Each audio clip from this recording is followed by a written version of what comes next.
Emily Parker wasn't the kind of girl who turned heads when she walked into a room. She didn't care about trending fashion or expensive makeup. Her dark brown hair was pulled back into a low ponytail, and her face had the soft glow of someone who didn't care for filters or facades. She wore an oversized hoodie with a faded college logo, jeans that had been through one too many laundry cycles, and scuffed white sneakers that had seen better days. It was a Thursday afternoon when she walked into Del Mar Luxury Motors. She had no appointment, no designer bag swinging from her shoulder, just a quiet confidence and a folded-up checklist in her back pocket with a few cars her dad had told her to consider. The showroom itself was like a shrine to excess, high ceilings, white marble floors, and polished chrome everywhere. Kim. Gaia was thick with fake courtesy and even faker smiles. She knew the vibe.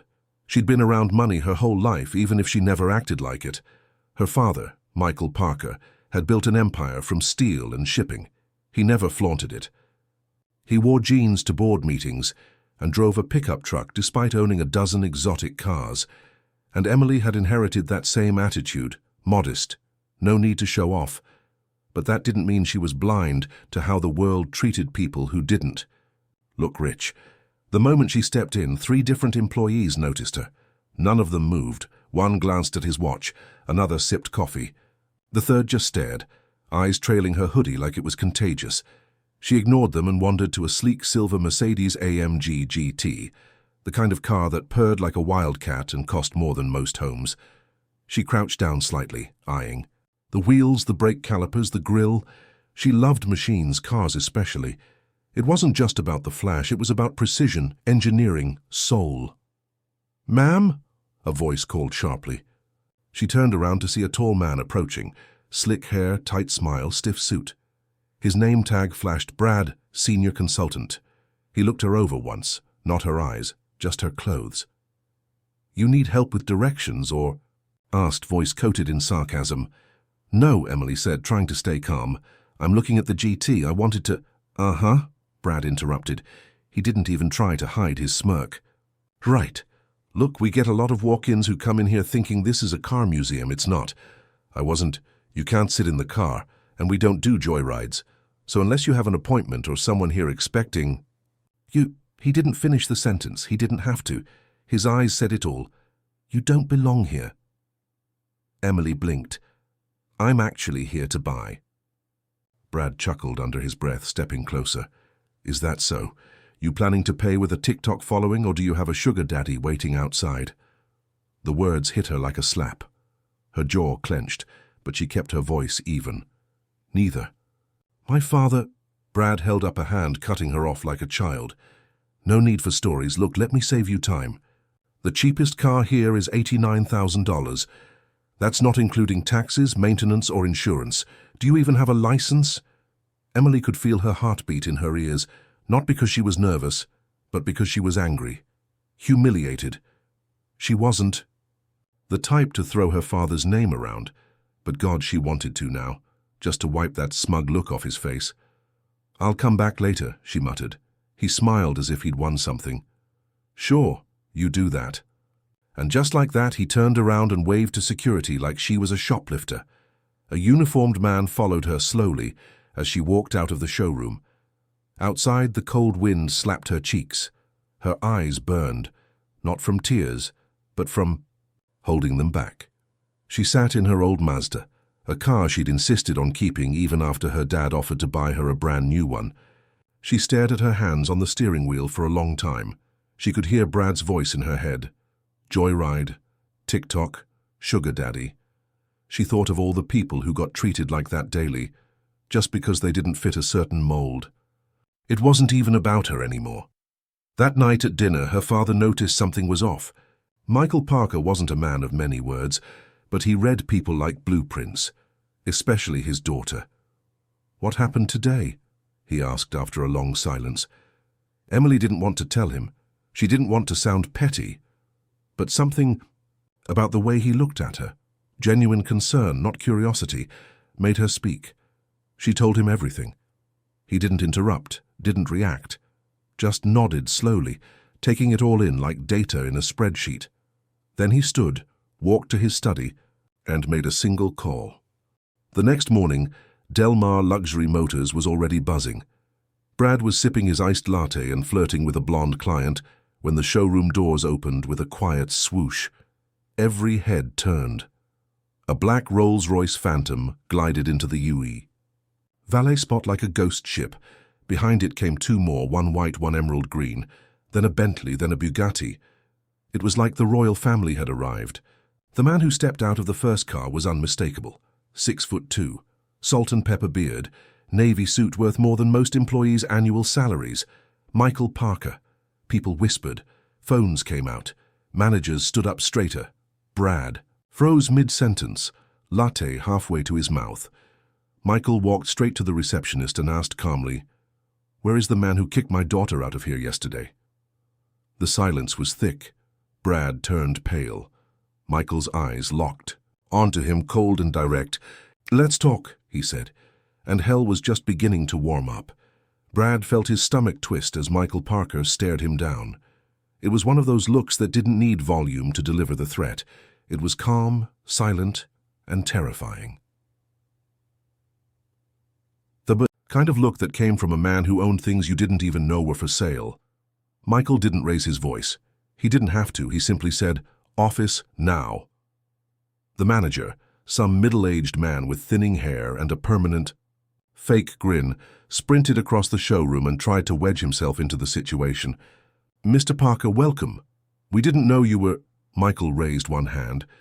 Just a slight gesture, but the manager shut up mid-sentence. Brad tried to recover some dignity as they walked through the glass corridor into the private meeting room. But it was impossible to feel in control when every employee in the showroom had just seen the most powerful man in the city show up and point at you like a bad dog. Inside the room, the door closed with a soft click. Michael didn't sit down. He stayed standing, which somehow made the space feel smaller, more suffocating. "Do you know who I am?" he asked, not out of arrogance, but like he was genuinely curious. Brad swallowed hard. Yes, sir, Michael Parker, Parker Industries." "Do you know who my daughter is?" Brad hesitated. "Emily. I didn't know she was your daughter yesterday. If I had—" Michael's voice cut like a blade. "That's the problem, Brad. You shouldn't have needed to know. You treat people with respect because it's right, not because of their last name." Brad looked like he was trying to breathe through a straw. "I didn't mean any harm. She came in, looking casual. We get a lot of time wasters, people taking pictures, so you assumed she didn't have money because she wasn't dripping in labels. It's dealership policy to protect the cars." Michael's jaw flexed. "Don't insult me with that crap. It wasn't policy, it was ego." For a second, no one said anything. Brad's eyes darted to the door, hoping the manager might come in and rescue him. But no one did. It was just him and the billionaire who looked like he could buy the entire building with pocket change. "I own this dealership," Michael finally said. Brad blinked. Michael continued. "Not directly. Through a series of holdings, I control the parent company that owns this entire chain. Del Mar, Pacific Auto Group, Elite Motor Partners. All of them. I sign the checks that pay for this floor, this glass, that stupid logo behind the desk." Brad looked like the floor might swallow him. Michael leaned in, voice low and lethal. "You didn't just insult my daughter, you insulted my name.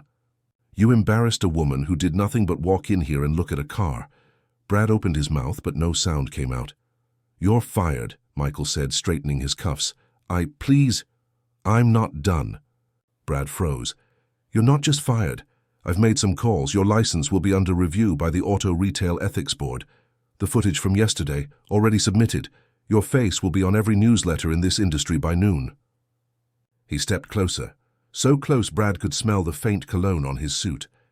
"And just so we're clear, any dealership you apply to, I'll make sure they know your name. You won't sell another car on this coast. You can try Alabama or Iowa. Maybe they'll take you." Brad's lips trembled. His pride wanted to fight back, but there was nothing left. Not when your entire future was just crushed in one quiet conversation. Michael turned without waiting for a response. As he opened the door, Brad mumbled, "She could have just said something." Michael stopped, turned halfway. "She didn't need to," he said, "because she had nothing to prove." Then he walked out. Back in the showroom, whispers were already flying.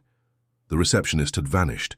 A junior sales rep was frantically texting someone, and Emily was standing near the same silver Mercedes, arms folded, watching the chaos from a distance. Michael walked to her, expression softer now. "It's handled," he said. She raised an eyebrow. "You sure you didn't overdo it?" "No," he said plainly. "I was very polite." Emily chuckled, shaking her head. "Dad, you still want the car?" She glanced at it, then shrugged. "Not from here." Michael smiled. "Fair enough." They walked out together as the staff parted like the Red Sea, eyes wide. And respectful now, but too late. As they reached the parking lot, Michael's assistant pulled up in the Rolls-Royce again, and Emily climbed in. She didn't say anything. She didn't need to. But she noticed the people at the windows watching. And something about it felt good. By noon, it was all over social media. A viral tweet. Girl in hoodie gets kicked out of a luxury dealership. Next day, her billionaire dad shows up in a Rolls. Entire staff shook. The clip from the EO security cam had leaked. The footage of Brad condescending to Emily was everywhere. TikTok, Instagram, even the local news. Suddenly, Emily was trending. Hoodie heir, wrong girl. Daughter of a freaking billionaire messages flooded her inbox. Some people cheered her on. Some apologized for ever judging her. Some just wanted to know what she was going to do next. But Emily didn't care about fame. She didn't care about likes. She just knew one thing. People saw her now, not just as Michael Parker's daughter, but as someone who stood tall even when no one believed in her. And that was just the beginning. Emily never liked attention. She preferred quiet cafes over big parties, deep books over social media trends, and real conversations over small talk. But now, everywhere she looked, her name was blowing up. By Friday morning, her story had spread beyond state lines. Every outlet from BuzzFeed to Fox News had a headline. Billionaire's daughter, humiliated at dealership, gets sweet revenge. The girl in the hoodie, how one woman took down a whole sales team. She came to buy a car, they gave her a lesson in arrogance. Even talk shows were reacting. People debated whether the staff were just doing their job, or if Emily had exposed something deeper. Society's obsession with wealth, labels, and appearances. Emily's phone wouldn't stop buzzing. Friends from college, old classmates, even people who'd ghosted her years ago were now in her DMs acting brand new. "Hey girl, just saw the story. Proud of you, let's catch up sometime." "OMG, I always knew you were badass. Can you share my business page? Just started."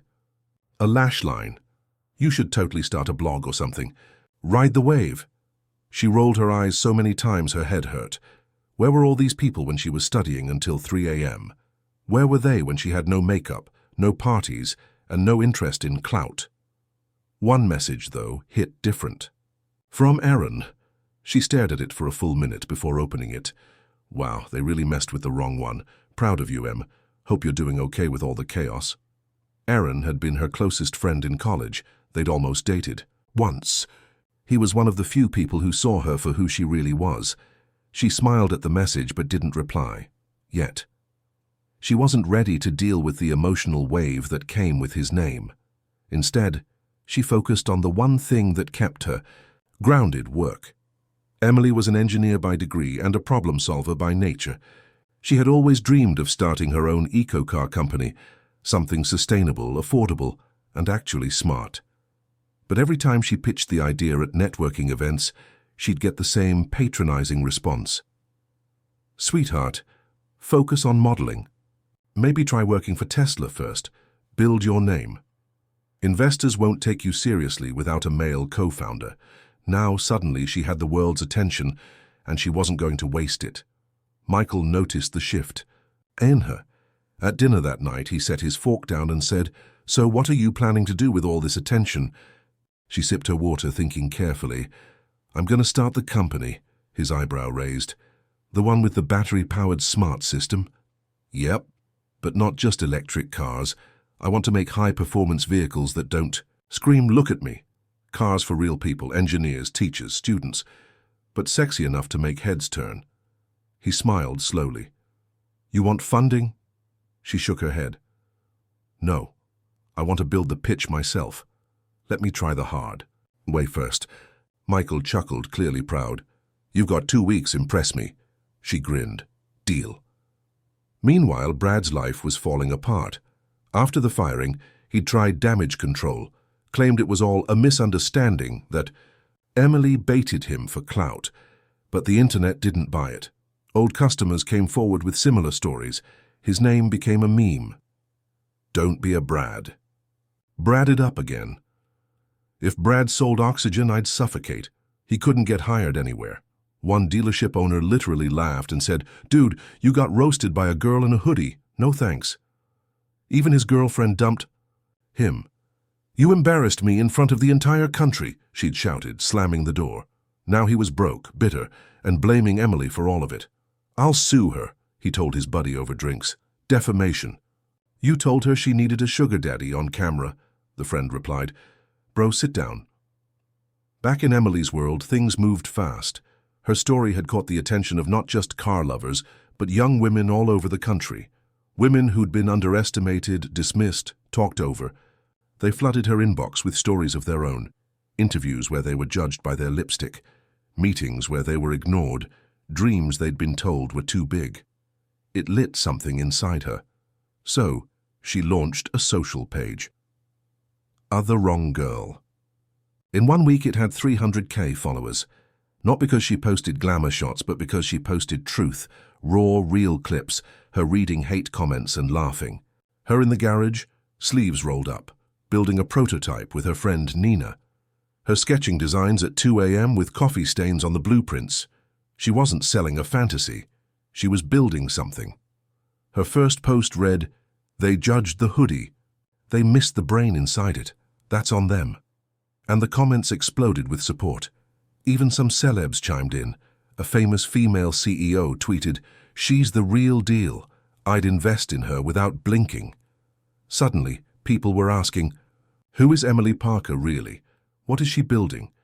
Is this just another viral moment or something bigger? She had their attention.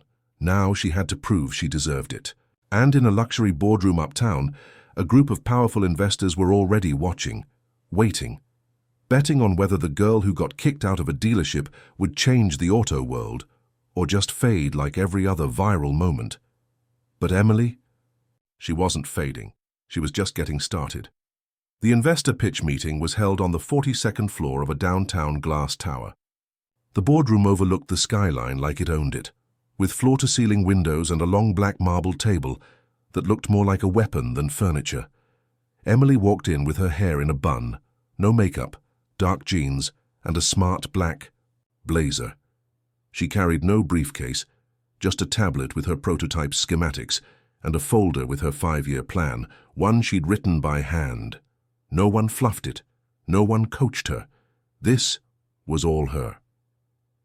Inside the room were 7 people, 5 men in suits, 2 women in designer blouses who looked more curious than impressed. These weren't hobby investors. They were sharks, the kind who built tech empires and crushed startups like ants if they didn't smell profit in the first 3 minutes. She stood at the end of the table, took a slow breath, and began. "Hi, my name is Emily Parker. I'm not here to beg for funding. I'm here to show you something you'll want to be a part of before someone else gets there first." No smile, no stuttering, just steady, focused delivery. One of the older men leaned back in his chair. "You're Michael Parker's daughter, right?" "I am, but that's not why I'm here." Another man, slick hair, smug grin, smirked. "So we're not investing in another influencer-turned-entrepreneur story?" "Just checking." Emily's jaw stayed locked. "No. You're investing in an engineering graduate with a patented smart battery system that reduces energy waste by 60%, a recycled material frame that meets luxury standards, and a software integration that personalizes vehicle responsiveness to driver style in real time." Silence. She tapped her tablet. The screen lit up with designs, graphs, and blueprints. Her voice flowed effortlessly, confident, technical, but understandable. And for a few minutes, she had them. Until the snake spoke.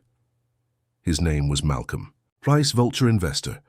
A man with a portfolio of crash startups and lawsuits, but a gift for spinning stories. He steepled his fingers and said, "You're impressive, but let me ask, why now?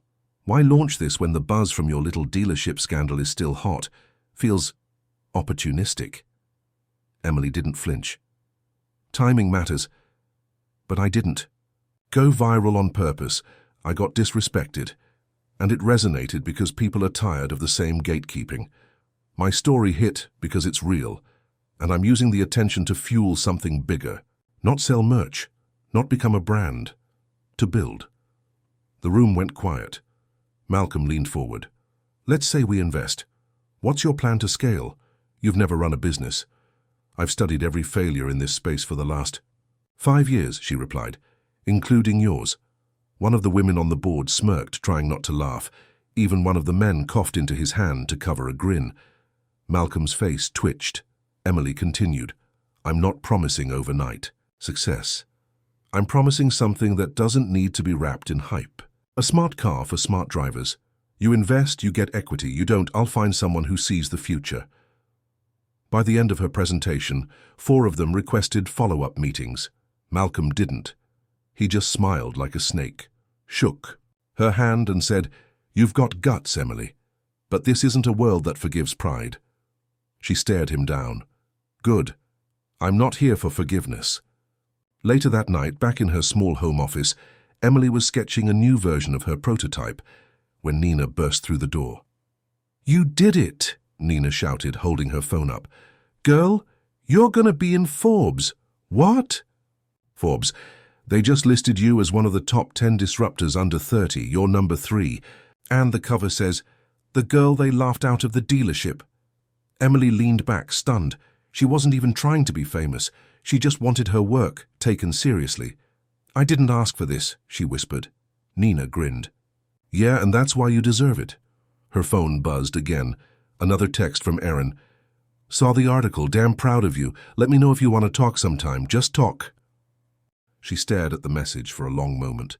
Then she smiled, bit her lip and typed, "Dinner tomorrow?" But while Emily's name was rising, someone else was plotting behind the scenes. Malcolm Royce wasn't used to being humiliated, especially not by a girl half his age in front of his peers. He watched her rise from the shadows, watched every article, every interview, and he saw something others missed. She was alone. No massive board, no lawyers, no corporate safety net. And that made her a target. He began calling manufacturers she'd contacted, whispering doubts, telling them she didn't have real funding, that she was all PR, no product, that investing time or resources in her would be risky. Some companies backed off. One small supplier cancelled a meeting without explanation. Emily noticed. She could feel it. The vibe shifted. Friendly doors became cautious. Emails were slower. Calls weren't returned. She wasn't dumb. She knew what was happening. Someone wanted her momentum dead, but they didn't know Emily Parker. They thought the hoodie girl went viral because of her dad. They forgot one thing. She got there because she didn't quit. Not when humiliated. Not when underestimated. And sure as hell not when threatened. And now she was ready to fight back.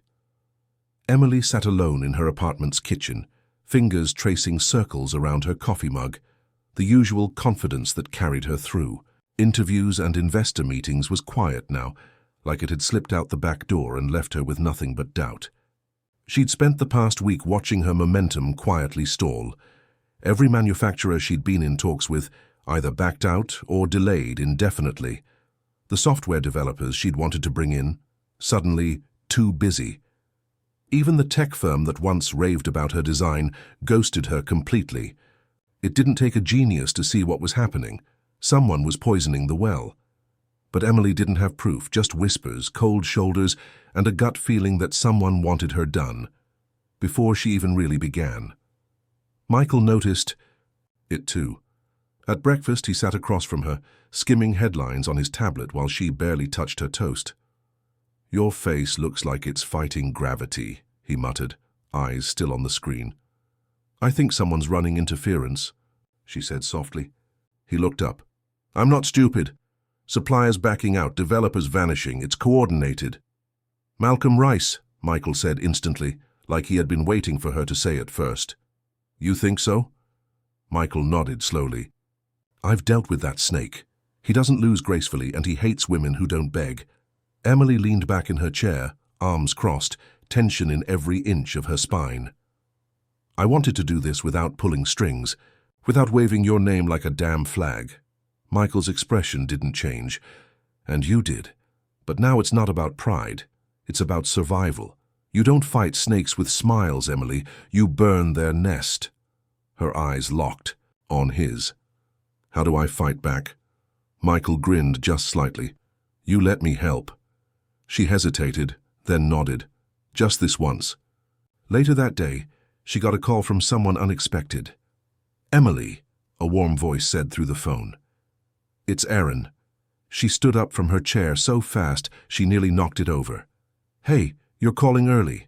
Yeah, Figured I'd rather hear your voice than stare at another spreadsheet. She smiled without meaning to. Aaron had always had that effect. He was soft-spoken but sharp, funny, but never loud, and always made her feel like she could breathe. They ended up talking for 2 hours. About everything, life after college. How weird it was seeing her on Forbes. How he regretted not staying in better touch. Honestly, he said, I feel like the world's just now seeing what I already knew back then. What's that? That you were always the one people underestimated. And that made you dangerous. She laughed. Yeah, well, dangerous doesn't pay bills when everyone's ghosting your emails. Aaron paused. I might be able to help. She blinked. How? I know a few indie suppliers, smaller guys, honest people who've been burned by investors like Rice before. They don't scare easy. If you're open to partnerships instead of contracts, I could set up some meetings. Her heart jumped a little, not just at the offer, but at the fact that he believed in her. No strings, no motives, just belief. You do that for me. I should have done it years ago. They didn't say goodbye right away, just let the silence settle between them like a comfortable old blanket, and for the first time, in days, Emily felt a little less alone. But the war wasn't over. That same evening, a headline popped up. Insiders say viral star's auto startup may be a sham. The article quoted anonymous industry sources, claimed she had no viable production plan, that her viral rise was strategically timed for attention, and that she was riding her father's name. Emily's throat tightened as she read it. The worst part, the story was convincing. Whoever leaked it knew just how to twist the truth into something ugly, enough to make investors nervous. Son of a bitch, she muttered. She wanted to scream, to punch a wall, to call the journalist and tear into them, but instead she grabbed her keys and drove, not to her office, not to her dad's house, but to the one person who had always helped her see clearly when the world made no damn sense. Aaron. He opened the door like he'd been expecting her. His apartment was small, cluttered, filled with books and takeout containers, but it was warm, real. She sat on the floor in front of his couch, shoulders sagging, arms wrapped around her knees. I'm losing this, she whispered, and I've barely even started. Aaron didn't say anything, just sat beside her, close enough to let her know she wasn't alone. I tried so hard to not use my last name, she continued, to earn it on my own. And now that I'm finally getting somewhere, the same people who ignored me when I was nobody are trying to tear me down because I'm somebody. He looked at her, eyes soft. They're scared of you, Em. She snorted. Of what? A girl in a hoodie with a dream? No, of a woman who's smarter than them, tougher than them, and not afraid to do it her way. Her breath caught a little. He reached into the drawer and pulled out a folder. You remember the battery compression tech we worked on in college? She blinked. You kept that? I improved it, and I think it might work with your smart system. She opened the folder, and the spark reignited in her chest. Her brain lit up with ideas, connections, upgrades. Aaron smiled. Let's make your car, not in some fancy lab, right here, just like old times. And in that moment, Emily Parker realized something. They could try to shut her out, lie about her, laugh at her, but if they thought they could stop her, They never really understood who they were dealing with. She wasn't just the billionaire's daughter. She was the storm they invited. And she was about to show them what came after the lightning. The next morning, Emily was in Aaron's garage at 6:15 a.m. The air smelled like oil, coffee, and old dreams. A rusted-out shelf held car parts, blueprints, and random tools labeled with faded Sharpie. There was no whiteboard with buzzwords, no big-budget lab, just two minds, a mission, and the sharp hum of ambition. "Engine mounts crooked," Aaron said, crouching next to her. "No," Emily replied, tightening the bolt. "It's angled to reduce torque drift, trust me." He paused, then grinned. "Still scary smart, huh?" "Always." They'd been working for hours, building a makeshift prototype of her EV system inside a stripped-down frame of an old electric coupe. It wasn't pretty. The body was patched up with aluminum scraps and duct tape. Wires snaked across the floor, like vines. But the soul of it, the software, the brain, was hers and Aaron's. She watched the screen flicker to life. Power, green. Diagnostics, clean. Drive, simulation, ready. Emily let out a breath she didn't realize she'd been holding. They were really doing this. "Phase 1 down," she whispered. Aaron nodded. "Phase 2's the real test." "We drive it," she laughed. "You're volunteering as crash dummy." "Always was." They ran tests deep into the night. Silent roads, empty parking lots. The prototype glided smooth, even graceful. Not a roar like gas engines. More like a whisper of rebellion. She recorded every stat, every improvement, every success. She was building proof, real, undeniable proof. But while Emily worked in shadows, Malcolm Royce moved in plain sight. He stood at the rooftop bar of a luxury hotel, sipping whiskey with another investor, laughing like he had nothing to worry about. And in his mind, he didn't. "You saw the article?" Malcolm said, pleased. "I did, bold move," the other man replied. "She's got nothing left. Her name can only carry her so far. We own the space. The attention span of the public is short. Give it a week, she'll be forgotten." He smiled wide, toothy and hollow. "She may be smart," he added, "but this world doesn't reward smart. It rewards ruthless." Then he pulled out his phone. Time to put the nail in. Emily was back home the next day reviewing footage of the test run when she got the call. It was Nina. Her voice was shaking. "Em, you need to see this." A link popped up, breaking leaked documents. Suggest Emily Parker stole EV tech from college project partners. Emily stared. Sources claim Parker took uncredited technology from a joint university thesis and repackaged it as her own. Allegations are emerging from former classmates. Is the viral auto star nothing more than a brilliant thief? Her ears rang. "No," she whispered. "No, I always credited my thesis partners. That tech was open license. Aaron was there. He knows, he helped." She clicked through. Dozens of retweets. Threads accusing her of stealing from male students. Others calling her overhyped. Some openly mocking her, calling her fraud girl. Her stomach twisted. This was coordinated, surgical. She called Aaron. No answer. She called again, and again nothing. Her mind raced. Had he turned on her? Had Malcolm gotten to him? No, Aaron wouldn't. He couldn't unless someone had made him an offer he couldn't refuse. She drove straight to his apartment. Knocked, nothing. She banged louder. Then the door creaked open. Aaron stood there, shirt wrinkled, eyes tired, holding his phone. "You saw it," he said quietly. "You didn't—" Her voice cracked. "You didn't say anything, right?"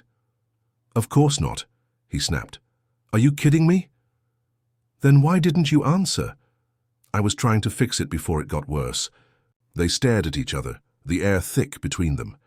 She wanted to scream, cry, or hug him. She didn't know which. He stepped aside.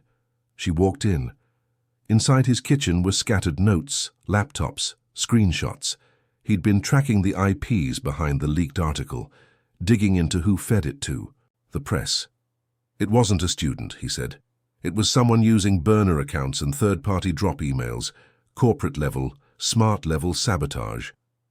Emily leaned on the counter, exhaling hard. He's trying to kill this, not just me, the idea of me. Aaron nodded. Because your existence threatens his empire. If you can build it better, cheaper, and cleaner, he loses. She looked up. Her eyes weren't angry anymore, they were clear. I want to go public, the whole story, everything. Aaron hesitated. You sure? Once that door opens, I didn't fight this far to let someone rewrite my truth. That night, Emily sat in her bedroom and opened her phone. Camera on, live feed, no filters, no script. Just her, raw. Hi, I'm Emily Parker. Some of you may know me as the girl who got kicked out of a dealership. Some know me from Forbes. Some of you believe I'm a fraud. So I want to tell you the truth, all of it. She laid it bare. The idea, the thesis, the garage, the sabotage. Then she dropped the bomb. I have footage, time-stamped tests, design logs, witnesses, and a prototype, real, working, and already in motion. I've been quiet, but not anymore. Then she played it, the footage from the test drive, the graphs, the system at work. And to those trying to tear me down, she said at the end, eyes calm, you're not just trying to stop a woman in a hoodie, you're trying to stop progress. But I've got news. Pause. I don't scare that easy. The internet exploded. Emily unfiltered. The prototype. She built. It by morning, investors were calling again. But this time, she set the rules. And Malcolm Royce? He sat at his desk watching the live video replay, jaw clenched, rage rising. She'd survived every blow. Now she was fighting back. And this time, she wasn't pulling punches. The next few days were a whirlwind. Emily's live video hadn't just gone viral. It exploded. Within 12 hours, her name was trending across platforms. The full version of the test drive was shared over 5 million times. Experts started analyzing her design. Engineers posted breakdowns praising its elegance. Former critics quietly deleted their tweets. She didn't even have time to breathe. Requests poured in, interviews, panel invites, podcast appearances. Everyone suddenly wanted a piece of Emily Parker, the same woman they were calling a fraud, just 48 hours earlier. But this time she didn't smile politely. She chose her platforms carefully. She declined fluff interviews. She focused on the tech, the mission, the work. No more daughter of a billionaire headlines. She corrected every one of them. She'd earned this. And now she was going to own it. Nina rejoined her team. Aaron handled the technical demos. Her father made calls quietly in the background, making sure she had the right lawyers, the right contracts, but never stepping in unless asked. This was still Emily's show. And the stage was getting bigger. She launched her company officially. Humble tagline, luxury that doesn't look down on you. The name caught fire instantly. The launch event was small but smart. Hosted in a reclaimed warehouse with upcycled steel decor, glowing digital blueprints on the walls, soft jazz in the background. No spotlights, no influencers. Just journalists, engineers, a few forward-thinking investors, and a car. Sleek, matte grey, humming like a future you could feel. And then Emily walked on stage. No fanfare. Just a woman in a black blazer, jeans and sneakers. The same way she walked into that dealership. But this time the world listened. 2 months ago, she began, I walked into a car showroom and was judged by what I wore. I was asked if I was looking for a sugar daddy. I was kicked out like I was a joke. People murmured. She smiled just slightly. Turns out, I wasn't the joke. A few people laughed, others nodded. But this story isn't about revenge. It's about what happens when you stop waiting for permission, when you stop begging for validation from people who already decided you're not enough. This car, this company was built in a garage, not a lab. It's imperfect, but it's real, and it's ours. She paused. Because we're done knocking on locked doors. From now on, we build our own. The applause was thunderous. Reporters captured every word. Investors leaned forward, hungry for her next move. Even Michael Parker, watching from the back of the room, felt something in his chest he rarely allowed himself to feel. Pride. Not as a businessman, as a father. But not everyone was cheering. Across town, Malcolm Royce stared at his computer, eyes bloodshot as another headline flashed. Humble, the next disruptor? His jaw was tight, his emails unanswered, his reputation taking hits in circles that once feared him.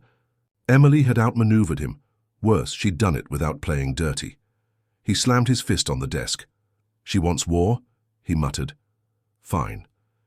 He still had connections, still had favors owed, and there was one more card to play. He dialed a number. "I need a leak, something big, personal, I don't care how you get it." The attack came the next morning. Emily Parker's purity persona under fire after anonymous leak. Screenshots of a fake dating profile. Photos that looked intimate, but were clearly edited. Posts misquoted, stripped of context.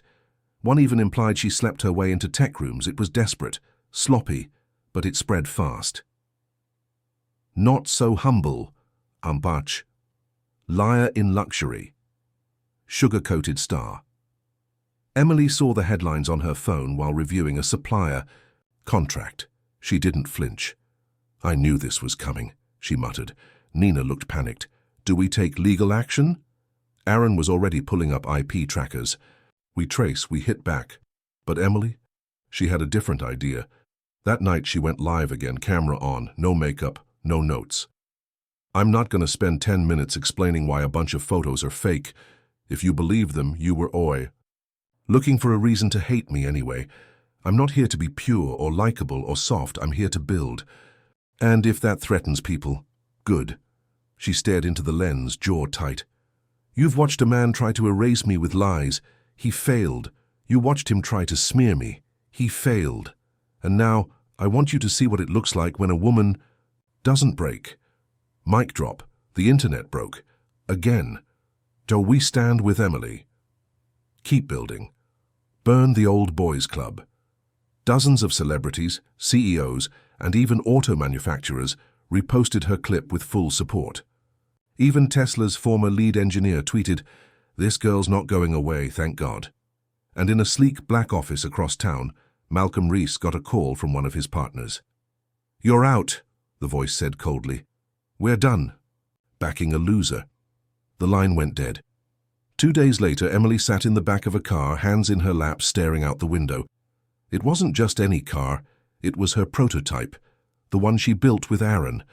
And beside her, he sat in the driver's seat, fingers wrapped around the wheel like it was sacred.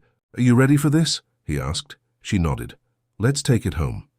They drove through the city, silent, smooth, past the dealership that started it all. And this time, when they rolled past Del Mar Luxury Motors, people didn't turn their heads because of the car.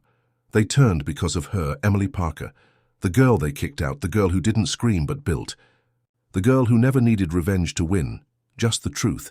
And now, she had both.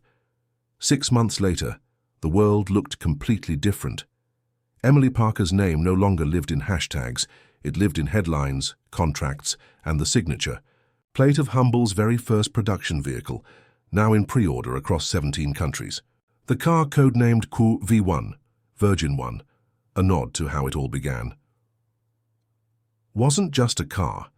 It was a revolution on wheels, understated design, intuitive tech, built from recycled materials and powered by her own energy management system that had since been licensed by 2 green energy startups. Emily never sold the company. She didn't cave to giant buyout offers. She held the reins with both hands and hired people who'd once been locked out. Female engineers, minority designers, neurodivergent coders. People who, like her, knew how it felt to be overlooked. And Humble wasn't just making cars, it was making noise. Forbes called it the anti-elite empire. TechCrunch labeled her the blueprint for next-gen leadership. A documentary team followed her around for 2 months and titled the film simply, The Girl in the Hoodie. But Emily, she didn't care about all that. What mattered was this. She had built something no one could take from her. Not Royce, not fake friends, not public doubt, not even fear. She had faced the storm and walked out with a blueprint in one hand and a flame in the other. Del Mar Luxury Motors. It changed too. Sort of.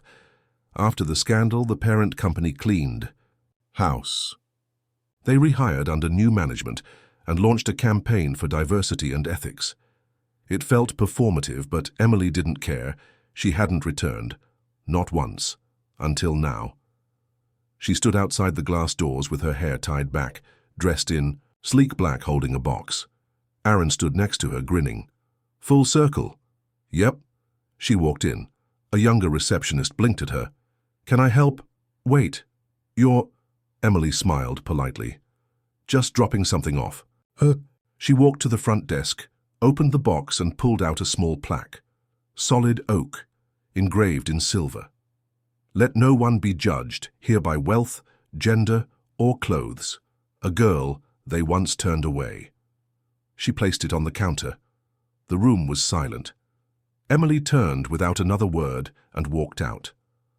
Outside, Aaron was leaning against the humble V1. You didn't have to do that, he said. I know, she replied, but they needed it. Weeks passed, the company thrived, the noise quieted, the fame leveled off, and for the first time in a long time, Emily Parker breathed. She and Aaron had fallen into something that neither of them planned, but both of them knew had been building for years. It wasn't some Instagram-perfect love story, no grand gestures, just long nights, shared silence, the way his hand always found hers when she got overwhelmed. One night, they sat under a half-built prototype in the garage, covered in dust and engine grease, and she looked over and whispered, I'm scared. He looked up. Of what? She paused. Of success. Of what comes after it. Aaron leaned closer. You already beat the world once. Now you just have to live in it. She smiled. With you? With me. He kissed her then, not because it was planned, not because it was a perfect moment, but because it was true. And for Emily, truth was everything. The final twist came quietly, as all real endings do. One morning, her father handed her a file. What's this? She asked. Michael Parker looked older now, softer in the eyes, but sharper in the soul. It's a deed, he said. To the dealership. She blinked. Del Mar? I bought it back, fully. Not through proxies this time, it's yours now. She laughed. Actually laughed. What the hell am I going to do with a dealership? He shrugged. Maybe burn it to the ground, or rebuild it right. She stared at the file, then closed it and handed it back. No, she said. Let it rot without me. I've got bigger roads to pave. Michael smiled wide, the kind of smile only a proud father can give. You always did. A year to the day after she was kicked out of Del Mar Luxury Motors, Emily stood on a new stage. This time it wasn't a product launch. It wasn't a press event. It was a scholarship ceremony. She had started the Humble Fund, a full-ride program for young women in engineering, mechanics, and sustainable design. This is for every girl who was told her dreams were too loud, her mind too sharp, her clothes too casual, she said in her speech. This is for the one still standing outside the door. I hope this opens it for you. The applause wasn't thunderous, it was real. And in the back row, arms crossed, smiling quietly, Aaron watched her like she was the sun itself. Emily Parker never became a billionaire. She didn't need to. She became something rarer, respected, trusted, feared, in all the right ways, and she never forgot where it started. A car showroom, a pair of dirty sneakers, a man named Brad, who judged her too quickly, and a black Rolls Royce that rolled in the next day like karma on four wheels. They thought they'd seen a girl. What they saw was the future.